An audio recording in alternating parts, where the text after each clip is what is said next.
कैसे हैं दोस्तों। अब हम चालू करेंगे सेट टू। तो चलिए आरएसी का सेट टू चालू करते हैं, सीआईटीएस का। तो आप बने रहिए मेरे साथ। आप देखेंगे कि इसका आपको कुछ ना कुछ फ़ायदा ज़रूर मिलेगा, क्योंकि कोई भी चीज़ बेकार नहीं जाती है। तो चलिए पहला क्वेश्चन लेते हैं। डीसी बिजली आपूर्ति में जेनर डायोड कैसे कार्य करता है? यह रेक्टिफायर होता है, यह प्रकाश उत्सर्जी डायोड होता है, इसे वोल्टेज रेगुलेटर सर्किट में प्रयोग करते हैं, इसे फिल्टर सर्किट में प्रयोग करते हैं। तो क्या है? इसे वोल्टेज रेगुलेटर सर्किट में प्रयोग करते हैं, जो कि डीसी बिजली आपूर्ति में जेनर डायोड का कार्य होता है। वाष्प अवशोषण रेफ्रिजरेशन सिस्टम में लिथियम ब्रोमाइड का उपयोग कैसे किया जाता है? प्रशीतक के रूप में। ठीक है, हम करते हैं अवशोषी के रूप में। ठीक है ना? अवशोषी के रूप में करते हैं, या हम करते हैं, ठीक है, या अवशोषी के रूप में, या अवशोषी और प्रशीतक के रूप में, या न अवशोषी न प्रशीतक के रूप में। तो क्या है? अवशोषी के रूप में। वाष्प अवशोषण में जो हम ब्रोमाइड का उपयोग कर रहे हैं, लिथियम ब्रोमाइड का उपयोग कर रहे हैं, उसका उपयोग हम करते हैं अवशोषी के रूप में। ठीक है।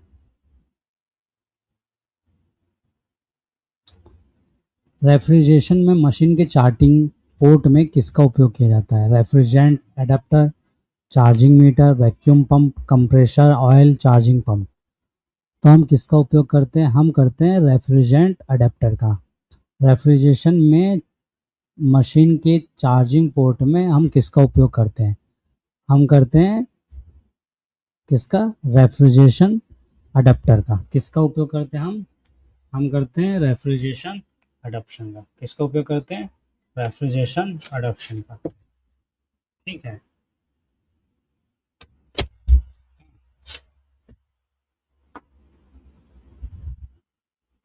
ठीक है, अब चौथा क्वेश्चन है।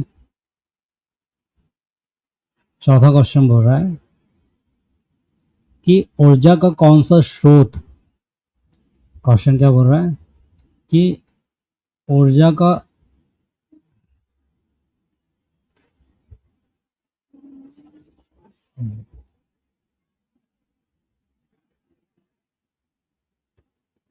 ऊर्जा का कौन सा स्रोत वाष्प अवशोषण रेफ्रिजरेशन सिस्टम संचालित करता है ना? है ना? तो अपना क्वेश्चन क्या पूछा है? एक मिनट रुकिए आप, एक मिनट रुकिए। कौन सा स्रोत अवशोषण रेफ्रिजरेशन सिस्टम संचालित करता है? चौथे का क्या है? ये ऊष्मीय ऊर्जा। चौथे का ये वन क्या है? ऊष्मीय ऊर्जा, यांत्रिकी ऊर्जा, स्थिति ऊर्जा और रासायनिक ऊर्जा। तो क्या है ऊर्जा का? ऊष्मीय ऊर्जा। क्या है? ऊष्मीय ऊर्जा। ठीक है। ठीक है।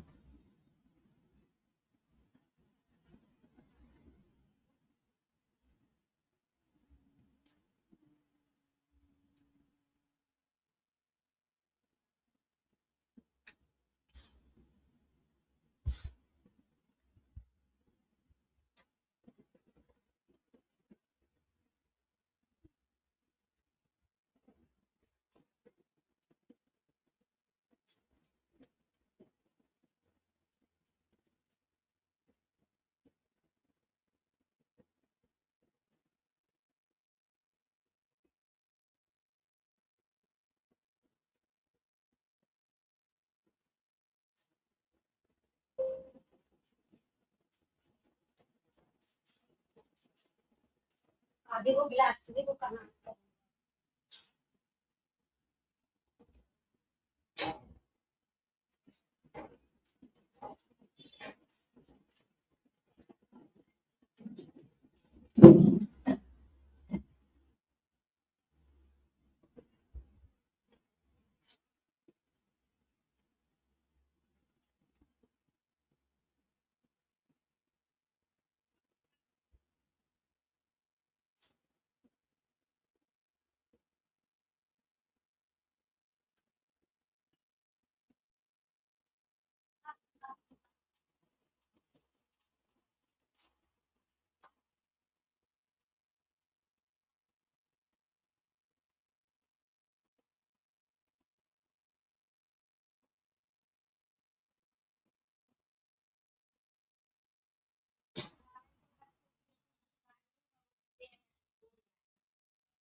चलिए चालू करते हैं। चौथे का क्या था? ऊष्मीय ऊर्जा। चौथे का क्या था? ऊष्मीय ऊर्जा।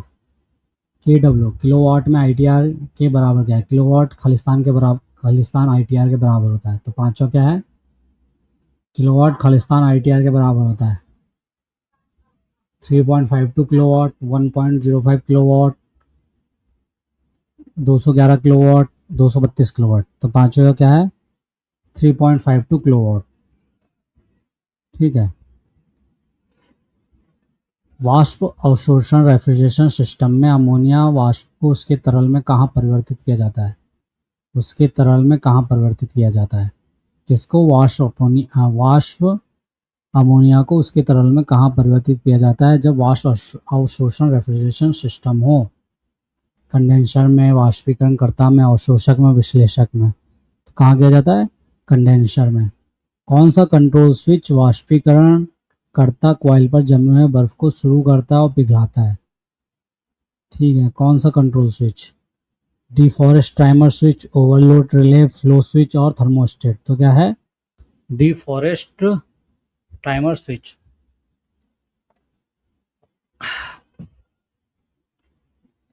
ठीक है। कौन सा रेफ्रिजरेशन सिस्टम -78 डिग्री सेल्सियस उत्पन्न करती है? Ice refrigeration system, dry ice refrigeration system, steam jet refrigeration system और जलवाष्प रेफ्रिजरेशन सिस्टम। तो क्या है? ड्राई आइस रेफ्रिजरेशन सिस्टम जो है वो -78 डिग्री सेल्सियस उत्पन्न करती है। ठोस कार्बन डाइऑक्साइड का ऊर्ध्वपातन क्या है? ठोस को सीधे वाष्प में परिवर्तित करना, द्रव को सीधे ठोस में परिवर्तित करना, द्रव को सीधे वाष्प में परिवर्तित करना, सीधे ठोस को बर्फ में परिवर्तित करना। ठोस कार्बन डाइऑक्साइड का ऊर्ध्वपातन क्या है? सब्लिमेशन क्या है? तो क्या है? ठोस को सीधे वाष्प में परिवर्तित करना। जैसे कपूर ठोस रहता है और सीधे वाष्प में परिवर्तित हो जाता है। अमोनिया वाष्प अवशोषण रेफ्रिजरेशन सिस्टम में किस अवशोषक का उपयोग किया जाता है? अमोनियम वाष्प अवशोषण रेफ्रिजरेशन सिस्टम में जल का, N2 का, NH3 का, वायु का, नाइट्रोजन, अमोनिया, एयर, वाटर। किसका उपयोग किया जाता है? वाटर का। किसका उपयोग किया जाता है? वाटर का। ठीक है। रेफ्रिजरेशन सिस्टम क्षमता में 12,000 BTU प्रति आवर का समतुल्य मान क्या है? ठीक है, BTU प्रति आवर, 12 BTU प्रति आवर क्या होता है?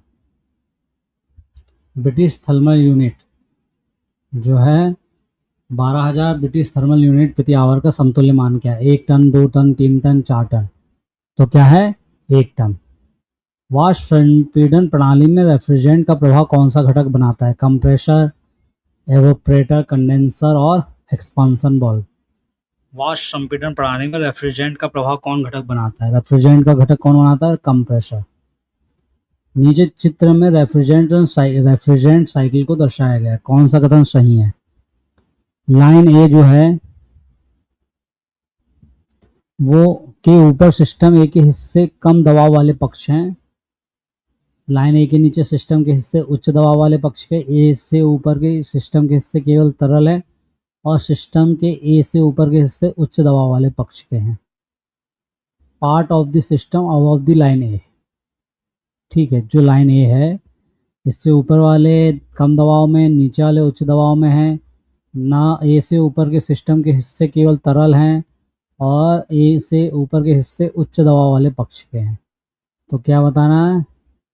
क्या बताना है कि जो ये कंडेंसर वाला उच्च स्तर है, यहाँ से यहाँ तक का कंडेंसर ये जब है ये उच्च दबाव वाले हैं। 13वें का क्या है? A4। क्या है? A4। ठीक है। 14वां, रेफ्रिजरेंट सिस्टम का हृदय किसे कहा जाता है? लिक्विड रिसीवर, थर्मोस्टेट, कंप्रेसर, वाष्पक। रेफ्रिजरेंट सिस्टम का हृदय किसे कहा जाता है? लिक्विड रिसीवर, थर्मोस्टेट, कंप्रेसर, वाष्पक। किसको कहा जाता है? कंप्रेसर को। 1 मिनट रुकिएगा। ठीक है। रेफ्रिजरेंट सिस्टम का हृदय किसे कहा जाता है? रेफ्रिजरेंट सिस्टम का हृदय किया जाता है कंप्रेसर को। किसको कहा जाता है? कंप्रेसर को। कौन सा शुष्क द्रव्य desiccant removes the moisture in drier from the liquid refrigerant. कौन सा शुष्क द्रव्य रेफ्रिजरेंट से ड्रायर में नमी को हटाता है? शुष्क द्रव्य बताना है जो रेफ्रिजरेंट से ड्रायर में नमी को हटाता है। तो क्या है? Silica gel, calcium carbide, clay अवशोषक और एथिलीन अवशोषक। तो सिलिका जेल ऐसा शुष्क द्रव्य है जो रेफ्रिजरेंट से ड्रायर में नमी को हटाता है। इनमें से कौन सी शिकायत विंडो एयर कंडीशनिंग के उपयोग के विरुद्ध है? महंगा है, स्थापित करना कठिन है, अनुरक्षण में कठिनाई है, शोर करता है। तो क्या है? वाइज है। इनमें से कौन सा शिकायत विंडो एयर कंडीशनिंग के विरुद्ध है? शोर करता है। शोर नहीं करता है। स्प्लिट एसी के आईडीओ में किस घटक का उपयोग किया जाता है? ठीक है, आईडीओ में किस उसका उपयोग किया जाता है? इंडोर यूनिट जो होती है हमारी, उसमें किस घटक का उपयोग किया जाता है? Evaporator coil, condenser coil, compressor, expansion coil. तो काय का उपयोग किया जाता है? Evaporator coil. किसमें? आईडीयू में। आईडीयू क्या होता है? Indoor unit. क्या होता है? Indoor unit. प्रशीतन चक्र में कौन सा घटक संघनन की ऊष्मा को अस्वीकार करता है?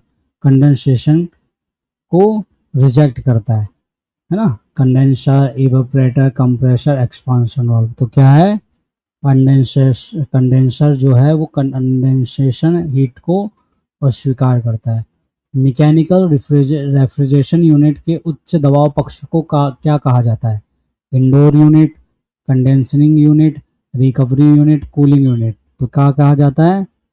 Condensing unit. Mechanical refrigeration unit के उच्च दबाव पक्ष को कंडीशनिंग यूनिट कहा जाता है। 20वां, रेफ्रिजरेशन का चिकित्सा क्षेत्र में क्या उपयोग है? रक्त का भंडारण करना, पेट्रोल रिफाइन करना, बर्फ का उत्पादन करना, रॉकेट ईंधन का उत्पादन करना। तो रक्त का भंडारण करना। कंप्रेसर के साथ किस प्रकार की सिंगल फेज मोटर का उपयोग किया जाता है? Capacitor start, capacitor run motor, hysteresis motor, shaded pole induction motor, repulsion motor. तो क्या है? Capacitor start, capacitor run motor. चित्र में किस प्रकार की रेफ्रिजरेशन सिस्टम दिखाई गई है? सक्शन लाइन है, रिसीवर है, डिस्चार्ज लाइन है, इवोपरेटर, एक्सपांशन वाल्व है, कंप्रेसर है, कंडेंसर है। वाष्प संपीड़ित प्रशीतन तंत्र है, वाष्प अवशोषण है, गैस थ्रोटलिंग है और इवोपरेटिव है, मतलब वाष्पशील है। तो क्या होना चाहिए? इवोपरेटर भी है, कंप्रेसर भी है, कंडेंसर भी है। तो क्या है? Vapour compression refrigeration system. पहला भविष्य का क्या है? पहला, तरल रेफ्रिजरेंट को कंप्रेसर में प्रवेश करने से रोकने के लिए वाष्पीकरणकर्ता और कंप्रेसर के बीच कौन सा घटक जुड़ा होता है? ठीक है ना? क्या पूछा? तरल रेफ्रिजरेंट को कंप्रेसर में प्रवेश करने से रोकने के लिए। एक minute,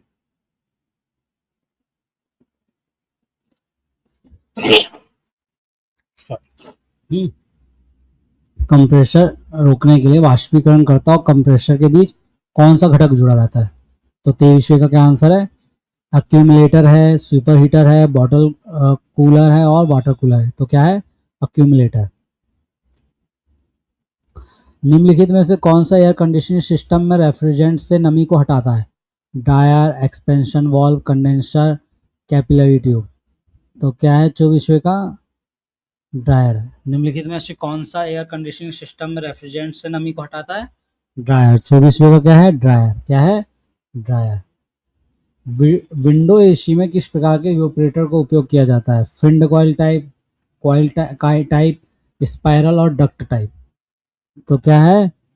फिंड coil type window AC में इवेपोरेटर का उपयोग किया जाता है। ये जो बताया गया है कंप्रेसर, ये कौन सा कंप्रेसर? स्कॉरल, रोटरी, सेंट्रीफ्यूगल और स्क्रू। तो कौन सा ये बताइए?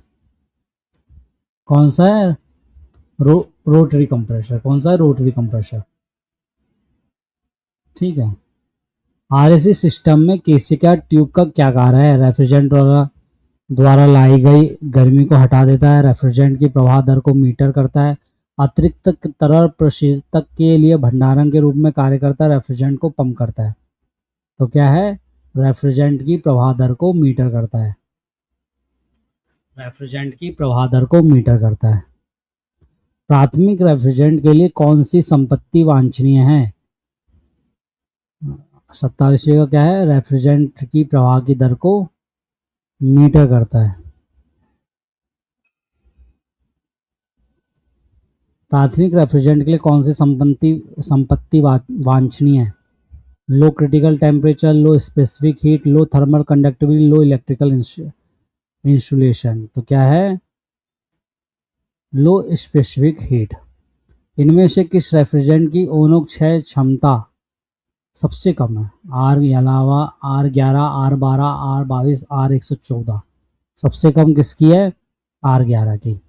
कौन से उपकरण प्लेट प्रकार के वाष्पीकरणकर्ता का उपयोग करता है? Which appliance uses plate type evaporators? Domestic air conditioner, drinking water cooler, domestic dehumidifier, two compartment refrigerator. तो क्या है?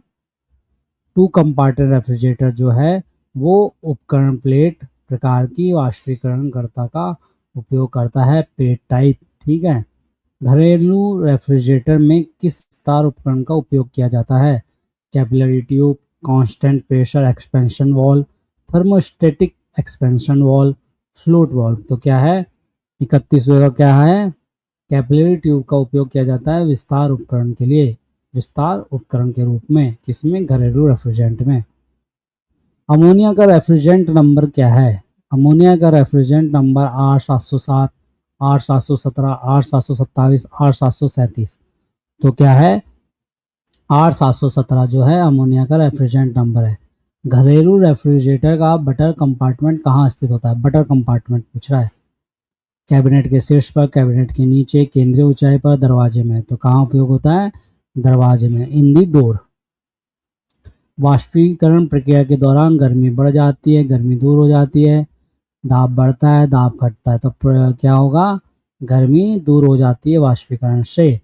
रेफ्रिजरेटर में किस प्रकार के कंप्रेसर का प्रयोग किया जाता है?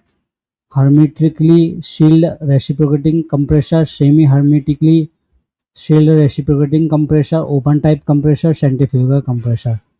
रेफ्रिजरेटर में, हमारा जो रेफ्रिजरेटर होता है घर में, उसमें हम hermetically shield reciprocating compressor use करते हैं। कौन सा कंप्रेसर उच्च क्षमता, उच्च आयतन प्रवाह दर के लिए उपयुक्त होता है? Screw compressor, scroll compressor, centrifugal compressor, reciprocating compressor. कौन सा कंप्रेसर उच्च क्षमता, उच्च आयतन प्रभाव के लिए यूज होता है? तो क्या है? सेंट्रीफ्यूगल कंप्रेसर जो है उच्च क्षमता, उच्च आयतन प्रभाव के लिए उपयोग होता है। ठीक है ना? घरेलू प्रशीतन चक्र कैसे कार्य करता है? डोमेस्टिक रेफ्रिजरेशन साइकिल कैसे कार्य करता है? वाष्प संपीड़न चक्र, वाष्प अवशोषण चक्र, ऑटो चक्र और डीजल चक्र। तो क्या है? वाष्प संपीड़न चक्र मतलब वेपर कंप्रेशन साइकिल। कौन सा अधिक कुशल है? वाटर कूलर और air cooler condenser. Air cooled, water cooled दोनों समान है, कोई भी दूसरे से ज़्यादा दक्ष हो सकता है? बताइए। हाँ, वाटर कूलर जो है कंडेंसर वो सबसे ज़्यादा कुशल होता है, एफिशिएंट होता है। फिर वही मैथ आ जाएगी। तो वहीं समाप्त करते हैं। आप सबको बहुत बहुत धन्यवाद कि आप हमारे यूट्यूब चैनल के साथ जुड़े रहे। हमारे यूट्यूब चैनल का नाम है एसआरटी एकेडमी और हमारी वेबसाइट का नाम दिया SRTacademy.in। तो कृपया विजिट कीजिए। बहुत बहुत धन्यवाद।